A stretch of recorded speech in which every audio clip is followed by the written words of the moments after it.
মোবাইলে প্রেম করে বিয়ে, এরপর সেই স্বামীকে টুকরো টুকরো করে সেই মাংস ফ্রিজে রাখতে গিয়ে ধরা পড়ল স্ত্রী।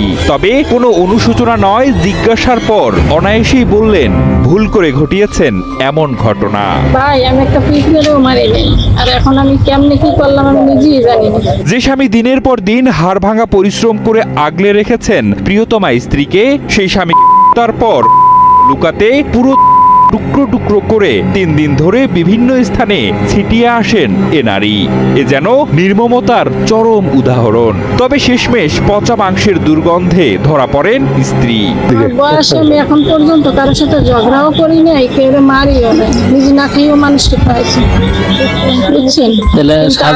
ভাগ্যে আছে তাই হয়ে গেছে, বুঝছেন। শয়তানের বাজিতে যাতে আমার ভাগ্যে আছে তাই হয়ে গেছে। শরীয়তপুরের চন্দ্রপুরে ঘটে গেছে এক ভয়াবহ ও হৃদয় বিদারক ঘটনা। পারিবারিক কলহের জেরে স্বামী জিয়া সর্দার অভিযোগ উঠেছে তারই স্ত্রী আসমা বেগমের বিরুদ্ধে।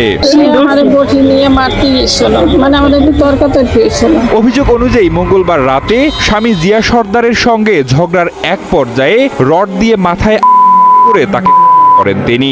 এরপর আরো ভয়াবহভাবে মরদেহ লুকানোর চেষ্টা করেন এ নারী। টুকরো টুকরো করে কেটে হাড় মাংস আলাদা করে ড্রামে ভরে রাখেন কয়েকদিন। পরে কিছু অংশ বস্তায় ভরে বিভিন্ন স্থানে ফেলে আসেন বলেও জানান তিনি। আমি বুঝতে পারি না এতটুকু চলে গেছে। বিভিন্ন জায়গায় ফালাইছেন, এটা আসলে কাহিনী ফালাইছেন টুকরা করছেন কিভাবে? পরে পালং এলাকায় একটি ভাড়া বাসায় মৃতদেহের মাংস ফ্রিজে রাখার সময় তীব্র দুর্গন্ধ ছড়িয়ে পড়লে স্থানীয়দের মধ্যে সন্দেহ হয়। তারা বিষয়টি পুলিশকে জানালে ঘটনাস্থলে গিয়ে পুলিশ তাকে আটক করে। দুটো হাত দুটো পা কাইটে আলাদা করে ফেলে।